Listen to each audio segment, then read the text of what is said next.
Everybody, I'm from Georgia. Many of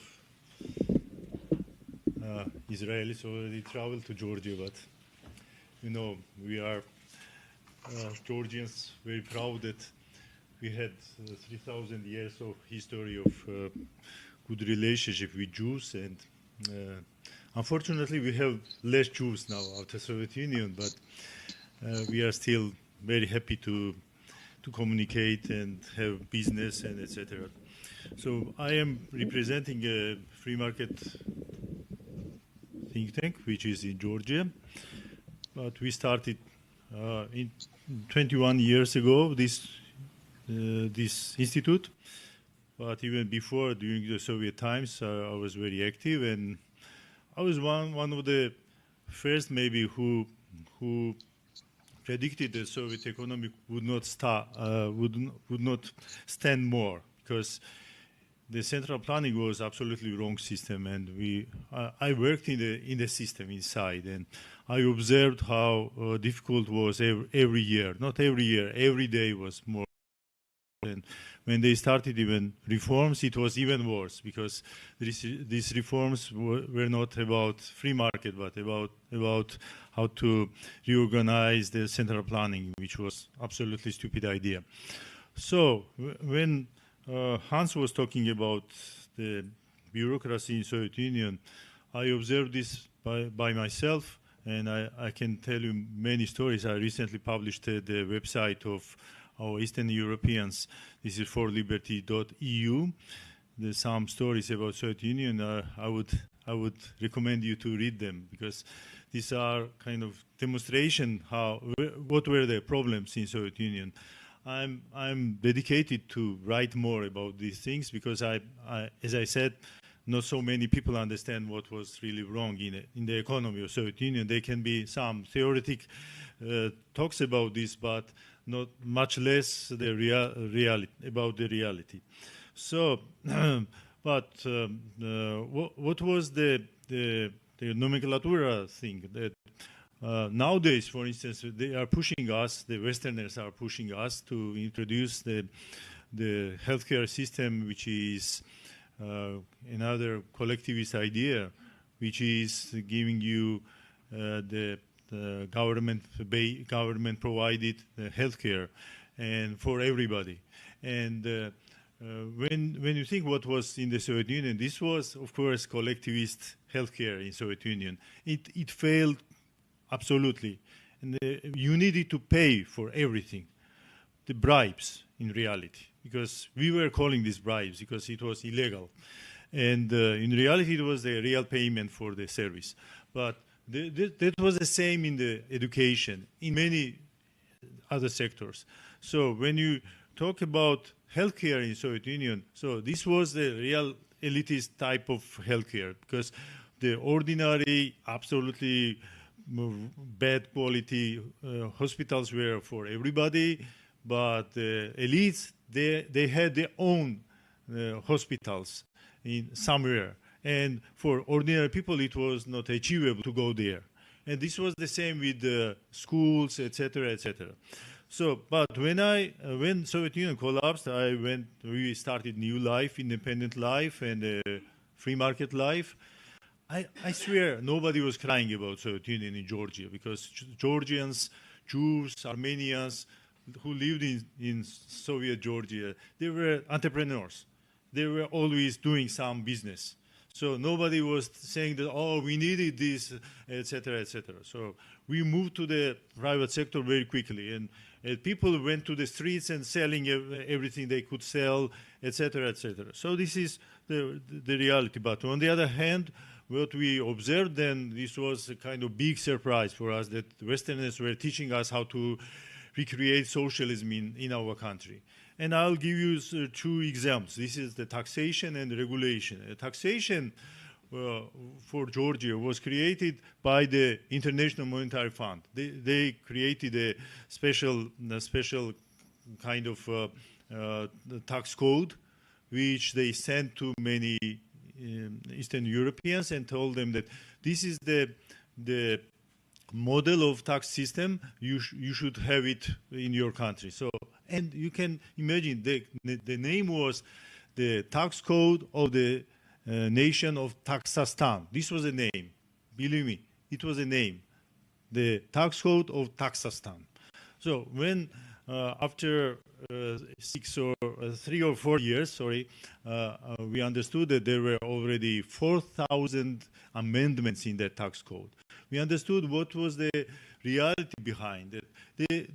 Ask my friend Bob Lawson, who is the author of the Economic Freedom Index at the Fraser Institute. How can he pay taxes? And he says he personally hires 5 people to pay taxes, to fill the forms, etc., etc. And then this is one of the things how the governments are oppressing the people. When you are not sure that you paid everything, what you do is that you are trying to be calm, you are trying to be hiding somewhere and not to shouting in the street that the government is doing wrong.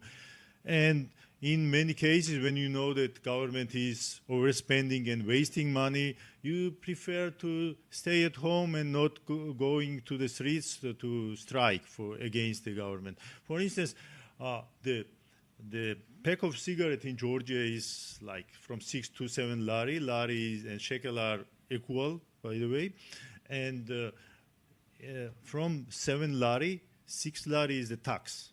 So nobody is protesting against 6 lari. They are protesting against 1 lari, which is, in reality, the profit can be even 1/5 of this 1 lari.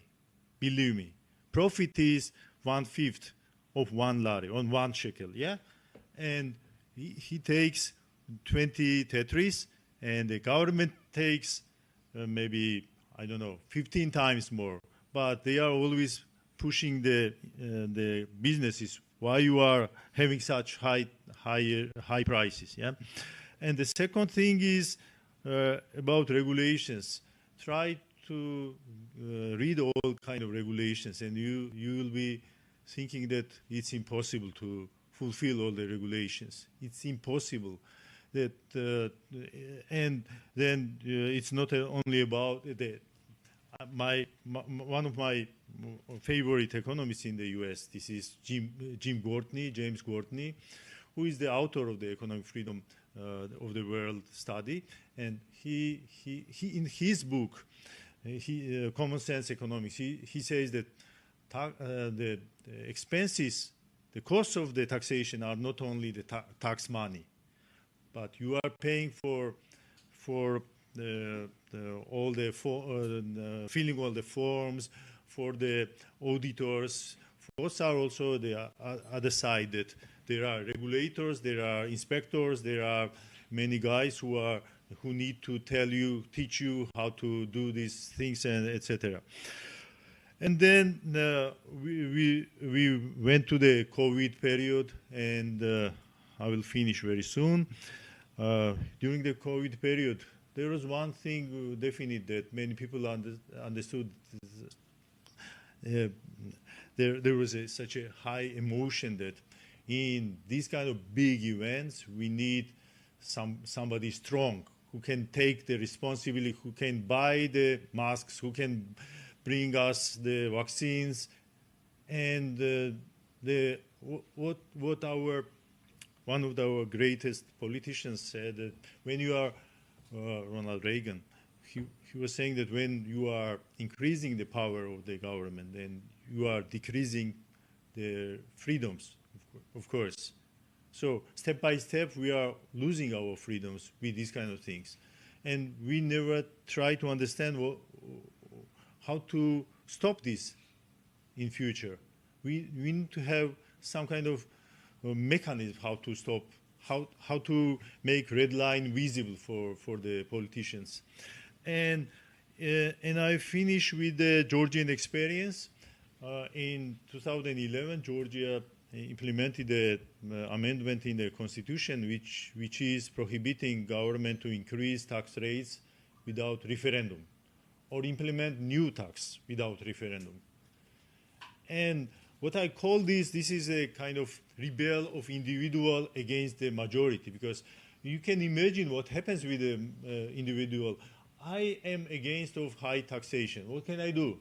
The majority wants to have high taxes, and I am an individual, and I'm thinking that half of that is enough, because I'm not really getting enough from the government, maybe, or other reasons. But I'm an individual. How can I fight this majority in the country, in my country, or your country, or U.S., or Germany, or elsewhere, that one individual wants to rebel and say that I don't want to pay so much taxes? What can individual do that in that situation? They will tell you that no, nothing, just pay. That's the reality. So Liberty Act, what we call this amendment in the Constitution, makes a barrier for the majority, that because Jim Gortney explained this very well, and Buchanan in reality invented this, that when you have a government, when you have elections, so there are a bunch of ideas. So in the bunch, there can be increase of taxes, but you support that political party for other reasons, not for the high taxes. So if you put the issue of the tax rates and the new taxes on the side, not in the politics, in the elections, then people need to vote for the higher taxes individually on this topic. So this is kind of barrier for the majority, because when they come to the decision that they need to increase tax or not, then not all of them are happy with the increase of taxes. And another example and good experience is from Slovakia. In Slovakia, they have a law which is saying that if government implements one new regulation, it needs to destroy 2 old regulations. So you bring new regulation, okay, but you need to show us that you are eliminating 2 old regulations. Otherwise, this law cannot pass the parliament. So this is what I wanted to say about this. Thank you very much. Maybe I was talking so long.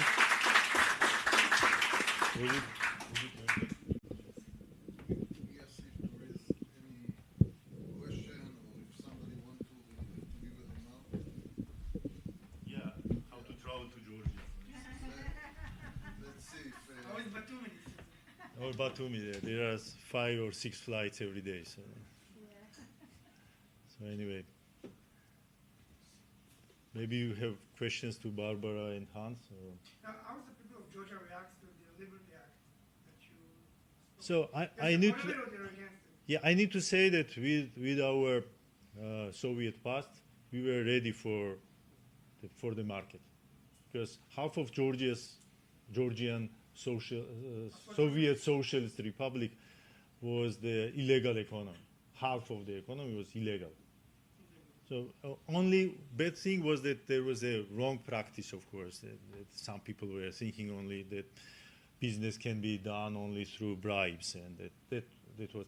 But by the way, one of the interesting things is that until 2004, many Georgians would tell you that Georgians cannot live without corruption. But we were 132nd in the Transparency International index, and after some market reforms, we are now 42nd, upper than many European countries. And we've proven that there is no such a thing like illness with the corruption. We don't believe in this. There are mistakes of policies, there are mistakes of the politicians who are always eager to implement new taxes and regulations. And there was one particular guy, Kacha Bendukidze, who was the leader of the reforms. He read all the laws. Can you imagine this? We had a very great speaker about environmentalism 2 days ago, and he read the report about the climate change, and he discovered many things that this report was not really that bad. But Kacha Bendukidze was a great man. He died, unfortunately, some years ago. He read all the legislation and was, oh, we don't need this, we don't need this, we don't need this.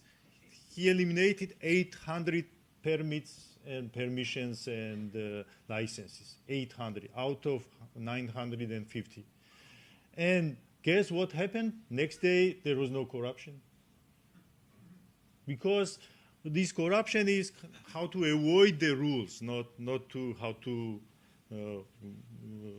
act according to the rules, but how to avoid the rules. This is because this was the same in Soviet Union. That why there were so many corruption deals there, because that people were trying to avoid the Soviet rules, and if you wanted to have the pharmacies, pharmaceutical goods which were not available in the apotheka, then you were going to somewhere named Chaika. By the way, he was Jewish, but everybody were going to him to buy prohibited pharmaceutical goods, and everybody knew him.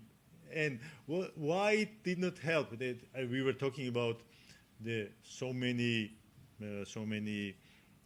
institutions who were to punish you and imprison you, etc.